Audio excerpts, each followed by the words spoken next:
porque quando ele chega lá, ele não vê problema em comer junto com os gentios, o que já era um grande avanço. Para Pedro, isso era um progresso gigantesco, porque ele não queria nem chegar perto de pessoas de outra raça que comessem coisas imundas, como ele diz para Cornélio. Ele diz, olha, Cornélio, você sabe que eu sou judeu e como judeu eu não posso me aproximar a ninguém de outra raça, mas Deus me mostrou que eu não ficasse achando que você era imundo não, porque aquele que faz o que é bom e agrada a Deus, em qualquer lugar ele aceita. Olha só como é que ele vai evangelizar o homem. Ele diz, eu sou judeu e não posso me aproximar a ninguém de outra raça, porque vocês são imundos. Mas Deus me mostrou que eu não considerasse vocês imundos. Que loucura, né? Mas é isso que ele diz para Cornélio no primeiro dia que ele chega lá. Aí Deus vai tratando com ele vai melhorando, ele vai mudando. Quando chega o momento de visitar a igreja de Antioquia, mais maleável, mais maduro, mais flexível, ele se senta com os gentios, come com eles. Come com eles, olha que coisa linda. Só que, quando chega alguns irmãos da parte de Tiago, você lembra? Na igreja de Antioquia havia 3 colunas, 3 pessoas importantes. Pedro, Tiago e João. Então, eram amigos de Tiago, ou seguidores de Tiago, discípulos de Tiago, representantes de Tiago, sabe-se lá. Eram pessoas ligadas intimamente a Tiago. E, obviamente, Pedro reconhecia. Quando estes tais entraram, lá onde eles estavam comendo, e ele estava comendo com os gentios, o que foi que Pedro fez? Se levantou de fininho, né? Pegue o seu banquinho e vá devagarinho. Ele saiu ali de mansinho, ó. Saiu como quem não quer nada, né? Só na sabedoria, né? Malevolência, né? Só na mandiga dos Paranauê, ali, ó, saiu. Ninguém percebeu nada. Paulo achou que aquilo não era certo. Paulo achou que aquilo ali poderia prejudicar a igreja dele, na qual Pedro estava visitando. Se ele fizesse isso lá, na igreja de Jerusalém, onde Paulo não tinha autoridade, porque Paulo podia não ser autoridade para outros, mas ele era autoridade para aqueles a quem ele tinha pregado o evangelho. Então ele não podia edificar sobre o fundamento alheio, mas na sua casa, na igreja de Antioquia, entre o povo de Antioquia, na cidade de Antioquia, pera lá. Então Paulo estava fazendo uma obra que não poderia ser desfeita pela influência de um homem tão importante como Pedro. E aí o que é que ele faz? A Bíblia diz, porque ele está escrevendo uma epístola às igrejas da região da Galácia, e ele corrige. Eu estou falando errado de propósito, tá, gente? Então ele corrige ali Pedro na frente de todo mundo. Por quê? Porque ele está visando o povo que vai entender errado. O povo para quem Paulo está pregando, com quem ele está trabalhando. E por que ele toca nesse assunto tão íntimo, tão discreto? Então, eu quero que você entenda que há uma diferença entre a carta que Paulo mandou para os irmãos da Galácia naquele tempo e postagens na internet, que hoje em dia algumas pessoas fazem, denegrindo, caluniando, falando mal de outras pessoas, achando que isso é a justiça divina. Muitos destes povos, destes, aspas, crentes, né, pregadores, irmãos, se sentem justiceiros de Deus, né, e pensam que tem que fazer alguma coisa em nome da verdade. E aí usam a carta de Paulo, ou a repreensão de Paulo, feita a Pedro, usando desse argumento, mas eles não entendem os contextos das situações. Paulo ele não postou no Facebook, Paulo ele não postou no YouTube, Paulo ele não jogou aos 4 ventos. Gente, é muito feio isso que acontece hoje em dia, né? O pessoal atacando os outros, falando mal. Às vezes é calúnia, porque as pessoas inventam com base em acusações que chegam até aquela pessoa e a pessoa simplesmente dá crédito àquilo e joga aquilo irresponsavelmente. Às vezes pode ser verdade e a pessoa simplesmente difama. Porque há uma diferença entre a calúnia e a difamação. A calúnia é uma mentira que é contada e a difamação pode ser uma verdade trazida a público que não tinha que ser falada, porque afinal de contas é uma coisa que você acaba denegrindo a imagem de alguém. E pelo que se diz, isso é um atentado contra a honra com danos morais. Eu não sei como é que pessoas que se põem supostamente do lado da verdade agem contra a verdade de forma criminosa, antiética e tão feia, né? Se dizendo cristão e agindo em nome do bem, em nome da verdade. Eu digo isso porque de vez em quando a gente vê, né, algumas pessoas puxando briga, falando mal dos outros, citando o nome, e ainda tem muitos ignorantes que se usam desse argumento. Paulo repreendeu Pedro na frente de todo mundo, meu irmão, Paulo, não sei o quê. Eles não observam os contextos, tá? É totalmente diferente. E embora Paulo, em algumas ocasiões, cite nomes, como, por exemplo, ele faz escrevendo a Timóteo, e ele cita Himeneu e Fileto, lembre-se, é uma carta íntima, pessoal para Timóteo. Paulo jamais imaginaria que o livro dele seria exposto e usado como uma palavra de Deus para servir de referência em relação aos tratamentos dentro da igreja.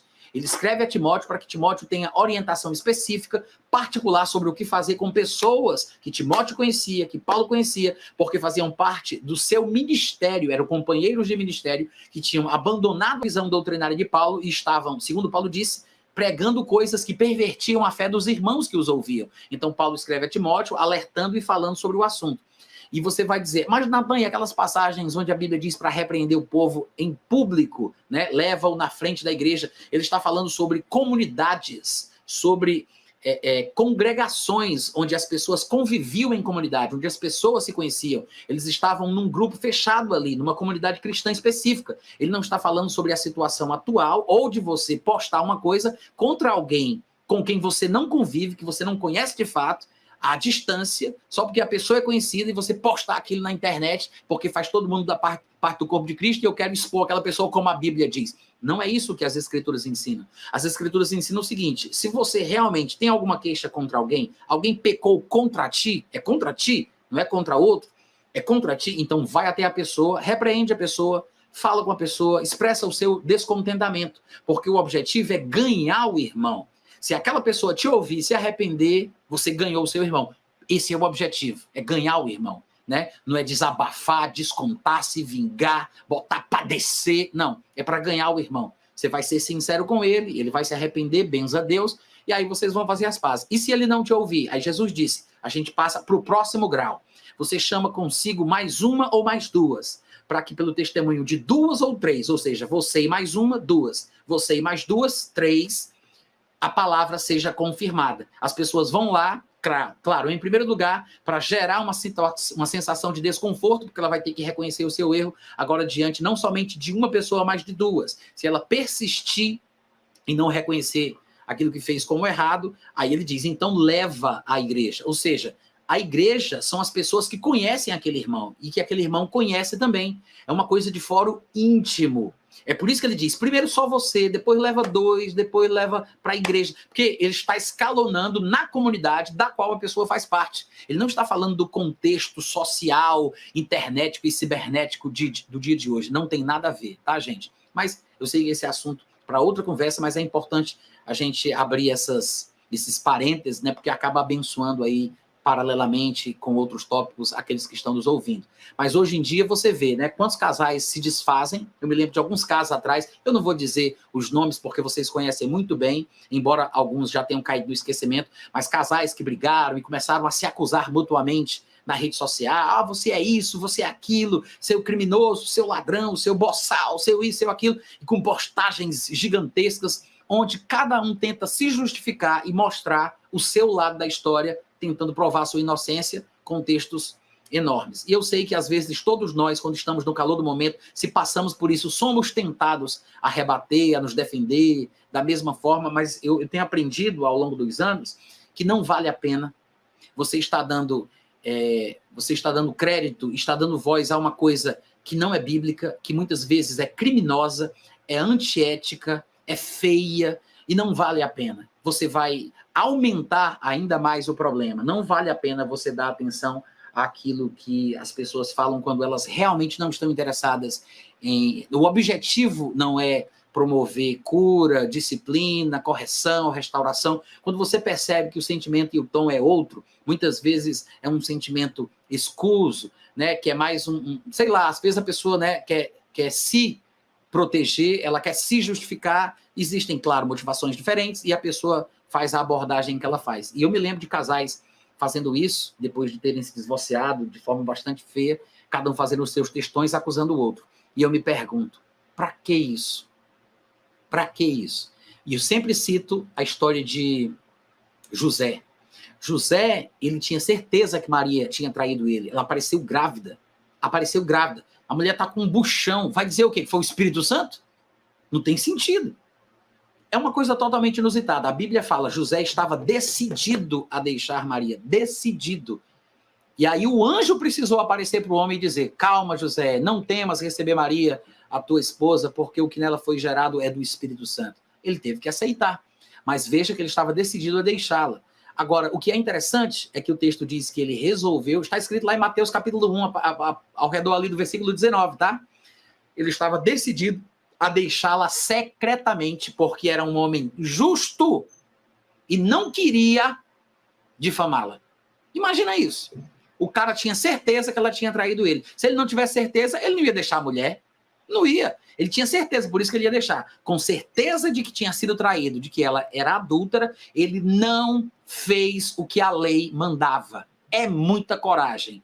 Um cara que quer agradar a Deus, não fazer o que a lei diz por causa de sentimentos mais nobres, que é exatamente o que Jesus Cristo veio ensinar. Ele disse, muitos de vocês, religiosos, PhDs em divindade, os maiores diabologistas de Israel, esse povo besta, metido a teólogo, a isso e aquilo, a bacharel, não sei o quê, vocês condenam inocentes porque vocês não entendem o que a Bíblia diz quando ela fala misericórdia quero e não sacrifícios. Porque se vocês tivessem entendido isso, vocês não teriam feito o que vocês fazem com pessoas que aos olhos de Deus são inocentes. Vocês comem mosquito, mas engolem camelo. Vocês maltratam, prejudicam, colocam as pessoas dentro de julgos pesados que nem nós nem nossos pais puderam suportar. E noutra ocasião Jesus disse, o mais importante da lei é a fé, a misericórdia e a justiça.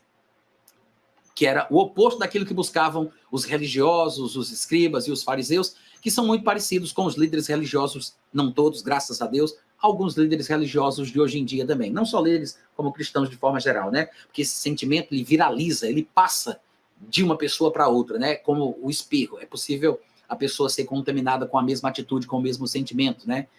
E por aí vai.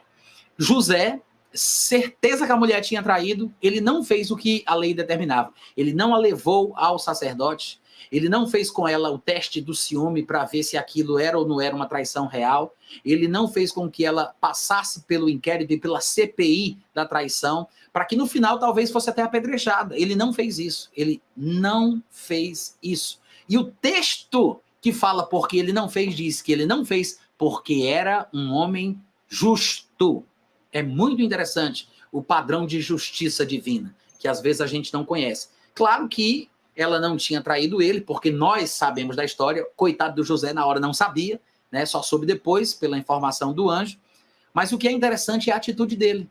A atitude dele, que é elogiada pelas escrituras, o anjo aparece para ele, traz uma mensagem da parte de Deus, porque ele teve a atitude certa. Ele preferiu não prejudicá-la,